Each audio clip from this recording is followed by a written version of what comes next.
So the plan here today is to give you an introduction to what to look for and which considerations to be made when systems have to be upgraded from the, let's say, the older 2G and 3G technologies to the more modern cellular technologies in the market.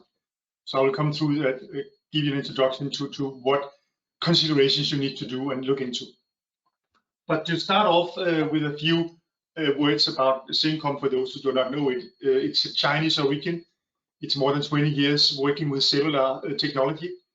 We have a long experience, working from 2G and 3G technologies, 4G in particular, also now 5G in different aspects, and that's you can see the core competence of what we're doing.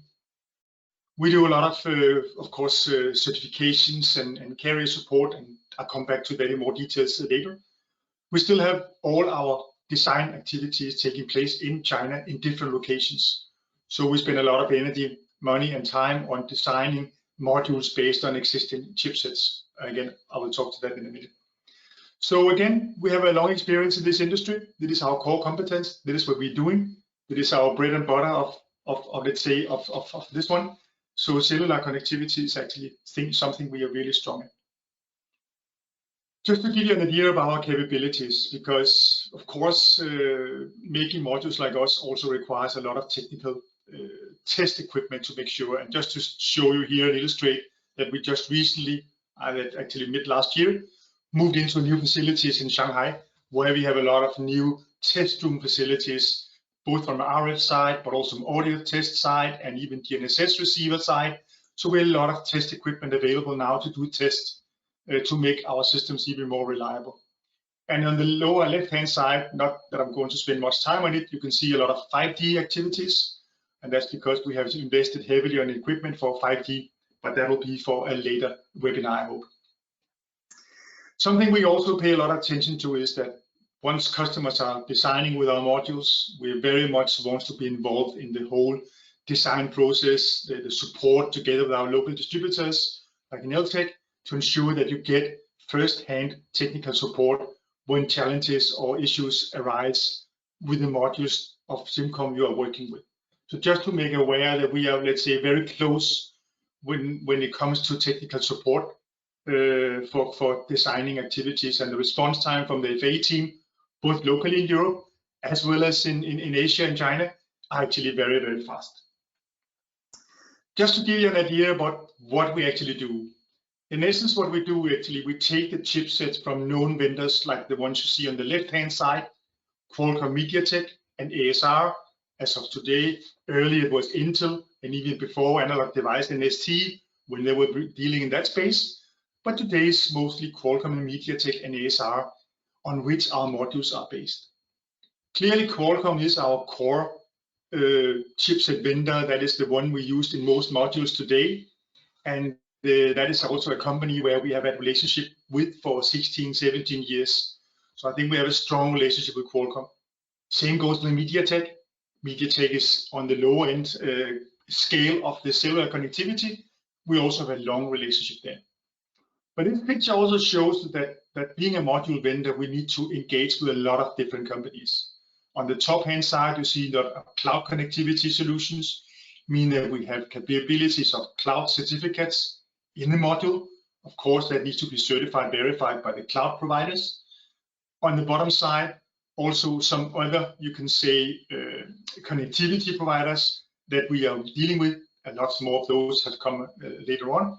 And on the right-hand side, a lot of the MNOs, the mobile network operators, that we need to work with Ineltek to ensure that our modules are working on their network.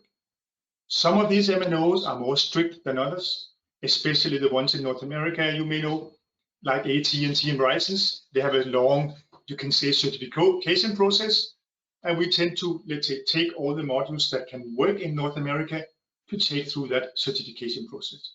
It takes time, so and it's quite costly, but that is a given. That's something we need to do to ensure our modules are working on a global scale. So basically, besides those certifications, we of course also need to provide the normal regulatory certifications like CE and FCC and the rest of it, which we of course also perform. So all our modules have been through all the regulatory certifications. So that is, comes with that one in mind, making the end application somehow easier to get certified at the end of the day. Depends, of course, mostly on the antenna design, but that's another thing. One thing I just show briefly on the supply chain, not that this is going to be commercial, but in these days where lead times are critical, we are, as the only module vendor, having own production facilities, and right now we are still managing our production and our capabilities quite nicely. So on most devices, except old 2G, but on most devices today, we have between 8 and 12 weeks lead time. So that we still maintain to do, and that's because we're good material planning, and we have, let's say, well control on our production sites, which, by the way, is in 5 different locations, where one of them are with an EMS called BYD, very known Chinese company that basically are also producing modules for us for the automotive industry. So just to go through what happens in the cellular community, and this is where things actually goes to this topic here. In the old days, there was 2G and 3G modules. All these modules came as a consequence of cellular mobile phones. When the cellular industry saw, well, using those cellular mobile phone technologies into the so-called M2M communication at that time, well, that was a nice way to do the communication. Now everyone knows that has expanded dramatically since then. IoT was invented, low power IoT was acquired, and which actually 2G and 3G did not really allow. But that was based on this, that the standardization organization 3GPP started to develop the low power solutions like NB-IoT and CAT-M. At the same time, the whole standard LTE industry was mainly driven again by cell phone and the content that we need on our cell phone. That drove up the speed to Cat 6, Cat 9, Cat 16, and now even 5G to give the very high speed. We also know the 5G technologies is quite expensive, while at the other end of the scale, the NB-IoT and CAT-M is the low end and the low complexity and also low cost. So everything has expanded in all directions when it comes to cellular technology, which also means that when selecting cellular technology today has been much more complicated than just, say 10 years ago, where there was 2G and 3G. Where are the status of 2G and 3G network as of today? This is just a snapshot of where things are. And mainly in Europe, in the middle, I guess most of you are aware of, 3G has been switched off by many places. 2G will still live because there's a lot of 2G based devices out there. Now we also know that none of the current mobile network operators are investing in 2G anymore. And in fact, there's a couple of frequencies that has been removed from the 2G network, now meaning that we start to see congestion or bottlenecks on base station level on 2G devices. Everything is because they need to move on to the 4G technology, either by NB-IoT, CAT-M, or even later on the 5G technology. So here you can see how things apply in North America, Latin America, and Asia Pacific and Africa besides here, but the same message is more or less the same. 3G is being cut off and 2G will live for another 3, 4, 5 years maximum, but there will be limitations in terms of upgrade, of maintenance, and sometimes also congestion on the base station level, meaning that consideration needs to be done. Another important thing is that adding to this and also giving us the guidance, something that you can say, when we had 2G and 3G, we were very much following the industry of mobile phones.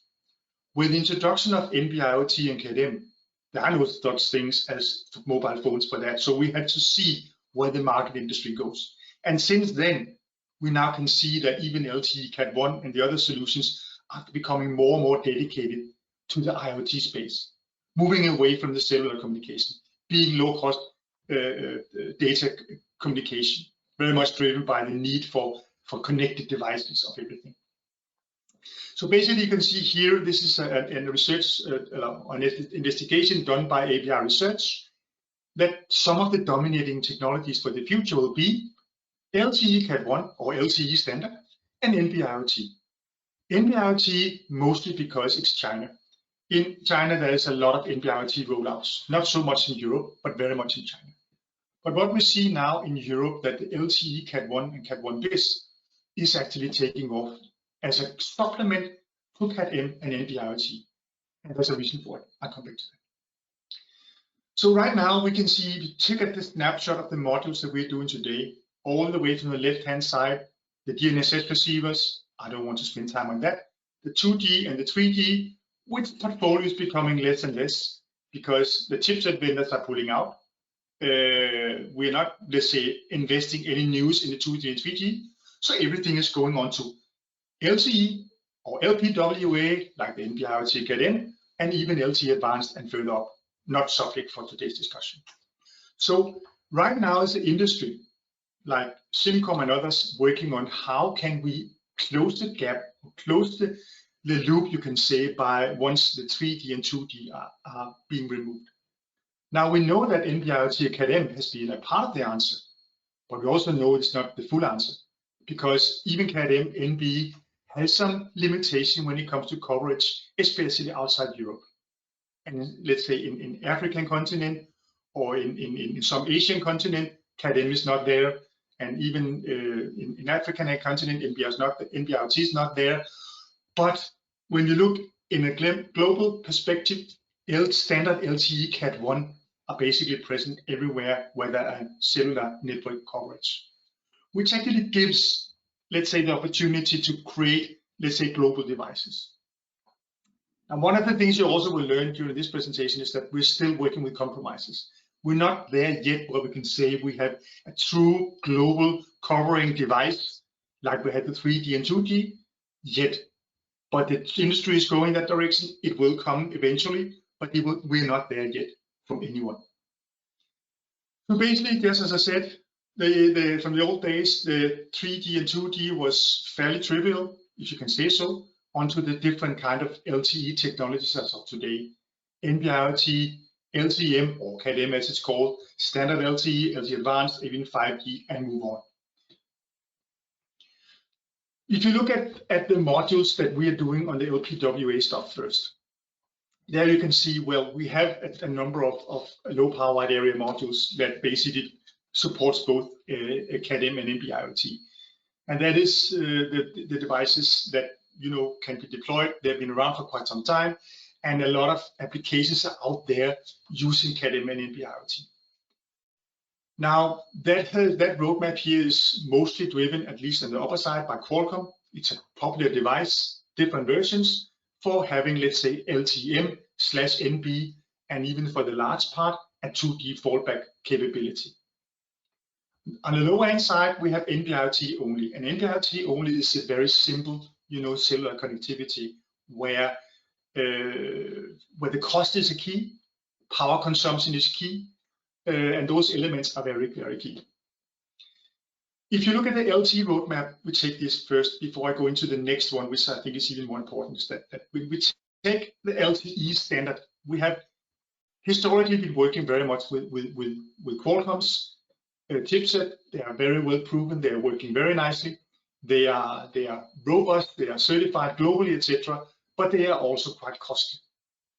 So what we have seen is that ASR, which is an ex-Marvell spin-off, or let's say Marvell sold it to a Chinese company a couple of years ago.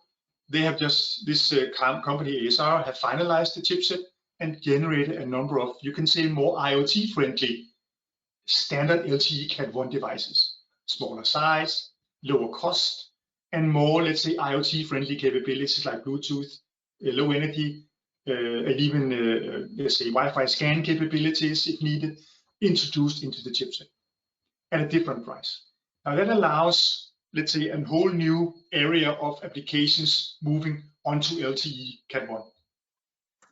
If I take the low-cost LTE Cat 1, which is besides the NB-IoT and Cat M, the low-cost LTE Cat 1 is where we see a big part of the business will transition from 2G and 3G, because we now start to see the chipset vendors are coming out with solutions which are much more IoT friendly than in the past, and even Qualcomm are. So if you see here what's happening, that we have actually today introduced a number of low-cost ASR-based modules for LTE Cat 1 operation. And that the downside with these are they are only regional. So you can say we have one for Europe, one for South America, and one for Asia, but we have none for North America. And that is the reason for political that North America does not want to approve Chinese architecture chipsets. We know that is a given. That is how it is right now. But we also know that Qualcomm are pushing very hard to bring out a low-cost LTE Cat 1 solution for this space here of the IoT. And they are coming out later this year with a chipset which allows us to also generate a low-cost LTE Cat 1 solution for the North American market. Now, commonly here, which is not very clear, and that is one thing that you may, if you have been working in the cellular industry, is that standard LTE Cat 1 are actually requiring 2 antennas in the design. And a normal and standard antenna and what they call antenna diversity. Now, this complicates designs. It makes design more costly. But, you know, with the introduction of LTE Cat 1 BIS, which was ratified some years back, the BIS standard actually allows for only 1 antenna. So all these modules you see here in the screen right now actually support LTE Cat 1 BIS, meaning that you can create a standard solution with only 1 antenna, not adding to the cost. Adding to the things which does not stay here is that even the LTE Cat 1 BIS standard also now have introduced EDRX, which helps for the power consumption, as well as power save mode, also helping the power consumption. So the whole LTE Cat 1 space are also now moving towards, you can say, low power area operation, where we have today the Cat M and NB. So just for a brief of here, I see time is running, that we have also in Europe in particular, we know that 450 megahertz are becoming more and more popular, both on LTE-M, but also LTE Cat 1. And we have a number of modules also supporting 450 megahertz. I know that is mostly for the metering industry, but still an technology or solution which has some clear advantages. It has much better penetration capabilities because it's 450 megahertz, the wavelength, but also the output power of the transmitter is having a much higher output power level than normal cellular communication, meaning that the 450 megahertz actually having very good coverage, you know, in basements, in areas where there is, let's say, very challenging radio frequencies opportunities. LTE Advanced, to give you a quick on that one, we are having a number of LTE Advanced modules, basically which an LTE Advanced is multi-carrier for the ones that need higher throughput. 5G modules, I will not spend much time on it other than we have a series of 5G modules as well, second generation is coming out.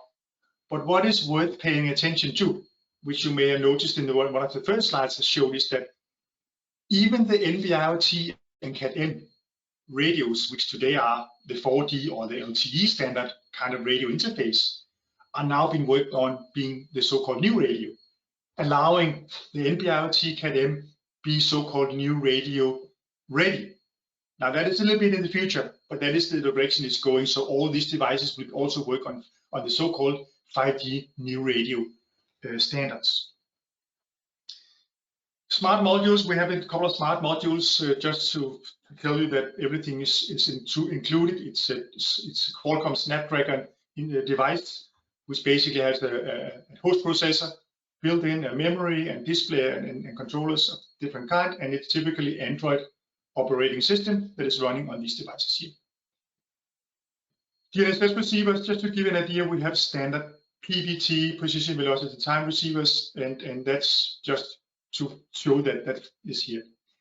Now, one thing I did not touch on, and that's something that is becoming more and more important, as you also know that when you're deploying IoT devices, there will be always the need for a SIM card. As there was for 2G and 3G, there's also need a SIM card when you talk to any new cellular communication. Now, we're making small, cost-efficient devices, basically you don't want to touch once they've been produced. Well, the challenge has been that every now and then you need to get hold of the device, plug in a plastic SIM card, close it again, and deploy it. All this adds to the cost. So the industry have developed the so-called eSIM or EUICC interface, which is an interface that allows for several SIM profiles. Now all our modules, actually, just to be clear, are supporting eSIM and also EUICC. But with all this comes also services. So there's a lot of companies that are offering services for connectivity, like remote provisioning, meaning that when you have built a device in the production line with an eSIM, you don't need to touch it. You can go out to the field being deployed, and remotely you can activate the SIM profile in there. So you don't need to have someone out there and plug and unplug a SIM card. It can be done remotely by software. So that is a huge step in the right direction. And we are not there yet where things are ideal, but they are definitely working very, very nicely. And just to illustrate that some of the companies that are working here is the ones mentioned here, and there are many more. Actually, on Embedded World that we are demonstrating here next week, we will do a demo together with Ericsson with their IoT connection platform, where they will have a SIMCom device, but they have where they can provision it remotely with their IoT platform. So that's an example of there are platforms, tools available now that actually can support these elements, which is a huge value add compared to the old days where you need to have a plastic SIM card. Just briefly as a wrap up, for all the modules you've seen, we have evaluation tools that comes typically with two boards, baseband platform with a connection plus the SIM card, standard SIM card, and then another daughter board on top, which can be shifted out from one to the other, which is a nice way, easy, cheap way. And I know even that Ineltek have a lot of those in stock already, so that can be, let's say, acquired from them. And there's an easy way to get started. As I said, we have also application support that will make you started on this one. If there is any challenges, we can support you very quickly to get things moving. So this was basically the final word from my side.